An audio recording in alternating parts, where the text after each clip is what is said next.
આ બધી જ એક્સરસાઇઝ એક ક્વોલિફાઈડ ફિઝિયોથેરાપીના ધ્યાન હેઠળ થઈ રહી છે. જ્યારે તમે આ એક્સરસાઇઝ કરતા હોવ તો ધ્યાનમાં રાખશો કે તમારા કપડાં તમે એકદમ તમને ફાવે એવા પહેર્યા હોય અને તમારા પગના તમે જે પણ બૂટ ચપ્પલ પહેર્યા હોય એ પણ તમને ફાવે એવા હોય. એડીવાળા ચપ્પલ કે એવું કંઈ ના પહેરશો. તમને આ એક્સરસાઇઝ કરતા વખતે જ્યારે તમને લાગે ત્યારે તમારા પ્રમાણેનો વિરામ લઈ શકો છો અને બધી જ એક્સરસાઇઝ એકસાથે કરવાની જરૂર નથી. અને તમે ધ્યાનમાં રાખશો કે તમે રેગ્યુલર સમયાંતરે પાણી પીતા રહેશો. જો તમારે કોઈપણ મેડિકલ કન્ડિશન અથવા હેલ્થના ઇસ્યુ હોય તો તમે તમારા ડૉક્ટર સાથે આ વાત કરીને પહેલાં એક્સરસાઇઝ જણાવીને કરશો.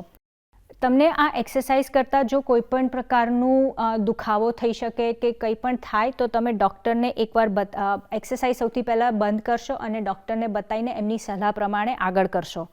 Hello, good morning. આજે મારી સાથે અહીંયા અતુલ અંકલ અને અનિલા આંટી છે અને અમે તમને બેલેન્સ એક્સરસાઇઝ બતાવવા અહીંયા આવ્યા છીએ આજે.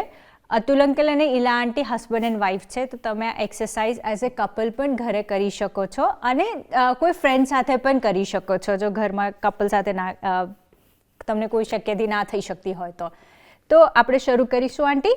સૌથી પહેલાં શરૂ કરીએ પહેલાં તમારી ઉંમર કેટલી છે આંટી? 68. અને તમને કોઈ તકલીફ ખરી કે જે તમને આજે એક્સરસાઇઝ કરવામાં તકલીફ પડે? આજે ના, એટલે તકલીફ છે ખરા, મને આ રાઈટ શોલ્ડરમાં પ્રોબ્લેમ છે. ઓકે. પણ એક્સરસાઇઝ કરું રાખું છું ને કરે જ રાખું છું તો મને ઘણો ફરક પડે છે. બહુ જ સરસ.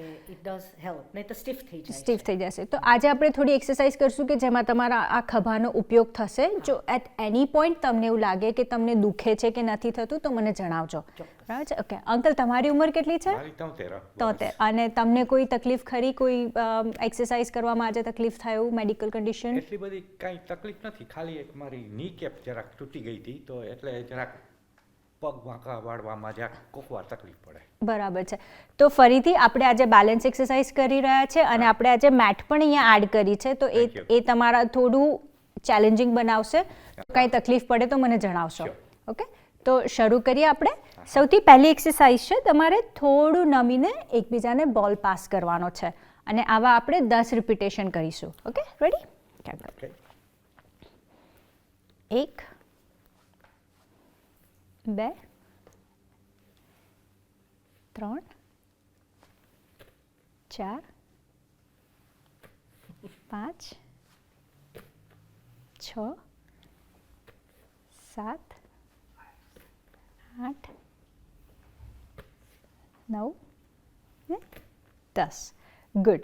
હવે બીજી એક્સરસાઇઝમાં આપણે બોલને છેક ઉપર લઈ જઈશું અને પછી પાસ કરીશું એકબીજાને. તો રેડી? તો એ વાંકો વળવાનું? હા. ઓકે. ઓકે. 1 અને પછી આંટીને પાસ કરો. હા, ગુડ. 2 3 4 5 6 7 8 9 10. ગુડ. હવે ત્રીજી એક્સરસાઇઝમાં આપણે બોલને નીચે મૂકીશું અને પછી ઉઠાવીને પાસ કરીશું. તો તમે જ્યારે પાસ કરો કે નીચે તો તમે ધ્યાન આપવાનું કે તમે બહુ તમારી કમરેથી ના વળો, એટલે તમારા નીથી વળવાનો ટ્રાય કરો અથવા નહીંતર તમને બેક પેઇન થઈ શકે છે. તો રેડી? તો બોલને નીચે મૂકીશું. હા. પછી ઉઠાવીને આંટીને પાસ કરવાનો. 1 2 ગુડ 3 4 5 6 7 8 9 10. ગુડ. હવે નેક્સ્ટમાં આપણે અહીંયા કમરેથી કરીશું. તો એમાં શું કરવાનું છે, આપણે બોલને આવી રીતે પકડી અને તમારે પછી પાસ કરવાનો છે તમારી, એટલે તમે આંટીને પાસ કરશો, આંટી તમને પાસ કરશે, એટલે તમારે પેલી બાજુ ફરી જવું પડશે. હા, ગુડ. અને મે બી થોડા નજીક આવી જાઓ. હા. તો અંકલ તમે અહીંયા બોલ પકડશો અને ખાલી આંટીને પાસ કરો. હા, 1. અને આંટી તમે બોલ સામે આગળ લઈ જાઓ અને પછી અંકલને પાસ કરો. હા, 2 3 4 5 6 7 8 9 10. ગુડ. હવે ખાલી તમે બંને જગ્યા બદલી નાખો એટલે આપણે જે બાજુ કામ કર્યું એની બીજી બાજુથી હવે કામ કરીશું. રેડી? 1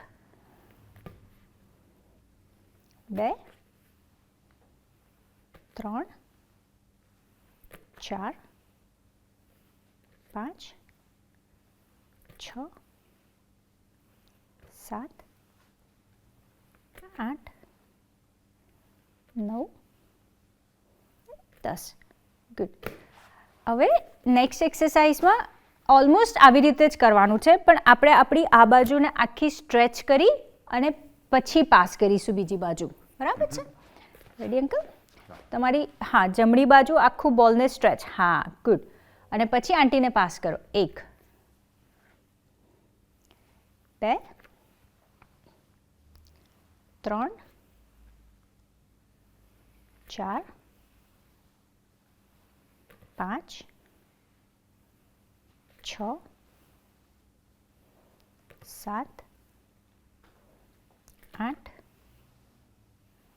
9 ને 10. ગુડ. હવે પછી ફરીથી આપણે જગ્યા બદલી નાખીશું એટલે આપણી બીજી બાજુથી કામ થઈ શકે. આ એક્સરસાઇઝમાં બહુ ધ્યાન રાખવાની જરૂર છે કે તમે બહુ ફાસ્ટ ના જાઓ, નહીંતર તમને એકદમ ચક્કર આવી શકે છે. એટલે શાંતિથી એક બાજુ બોલ લઈ અને પછી બીજી બાજુ પાસ કરવાનો. Ready uncle? 1 2 3 4. હા, આ બરાબર છે. 5 6 7 હા 8 9 10. તો તમે આવી રીતે કર્યું તો જેમ તમને કીધું કે વધારે ફીલ થાય છે એ આપણો અગત્યનો પર્પસ છે. અને બીજું એ પણ છે કે તમને એવું લાગે કે ના આમ કરવાથી મને બહુ ચક્કર આવે છે તો તમે આ બાજુ લઈ જઈ શાંતિથી વચ્ચે 1 સેકન્ડ પોઝ કરો અને પછી બીજી બાજુ લઈ જાઓ તો પણ થઈ શકે છે. ઓકે. હવે નેક્સ્ટ એક્સરસાઇઝમાં તમે બંને એકબીજાની બેક ટુ બેક આવી જશો. એટલે હા આંટી તમે આ બાજુ ફેસ કરશો, અંકલ તમે આ બાજુ, અને તમારે બોલને અહીંથી લઈને ઉપરથી પાસ કરવાનો છે. તો આપણે 10 વાર કરીશું. 1 2 ના નીચે જવા નથી જરૂર. 3 તમને ફેક્ટર એડ કરવું હોય તો કરી શકો છો, પણ આપણે અત્યારે નથી કરતા એને. 4 5 6 7 8 9 ને 10. ગુડ. હવે સામસામે થઈ જાઓ અંકલ આંટી. ઓકે. હવે નેક્સ્ટ એક્સરસાઇઝમાં આપણે શું કરીશું, બોલને અહીંયા નીચેથી એટલે તમે તમારી જમણી બાજુ બોલને નીચે લઈ જશો અને પછી ડાબી બાજુ છેક ઉપર કરશો અને પછી સામે પાસ કરશો. રેડી? તો જમણી બાજુ બોલ છેક નીચે, છેક વળે તો ના વળે તો વાંધો નથી. 1 હા, અને પછી બીજી બાજુ આખું ક્રોસ અને પછી આંટીને પાસ કરો. હા ગુડ. 1 2 3 4 5 6 7 8 9 10. ગુડ. તો હવે આપણે જમણી બાજુથી બોલ નીચે કર્યો, હવે આપણે ડાબી બાજુથી બોલ નીચે કરીને જમણી બાજુ ઉપર કરીશું. રેડી?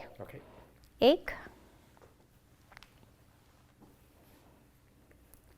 2 હા બરાબર છે. 3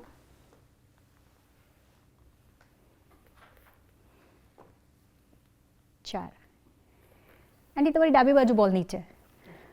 5 બરાબર છે બરોબર છે હા તમારે પેલી બાજુ આંટી હા તમારો આ side. હા 6 કન્ફ્યુઝન થઈ ગયું. છે કે 7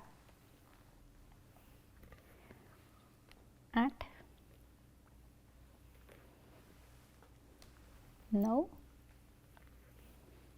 ને 10 ગુડ તો તમે અહીંયા જોયું આપણે 10ના અહીંયા સેટ કર્યો 10 દરેક એક્સરસાઇઝ 10 વાર કરી તમને તમારી તાકાત પ્રમાણે ફાવે તો 10 15 20 વાર કરી શકો છો અને આને અમે એક સેટ કહીશું તો તમે એના 2 કે 3 કે 5 સેટ તમારી તાકાત પ્રમાણે કરી શકો છો thank you uncle aunty thank you thank you Thank you.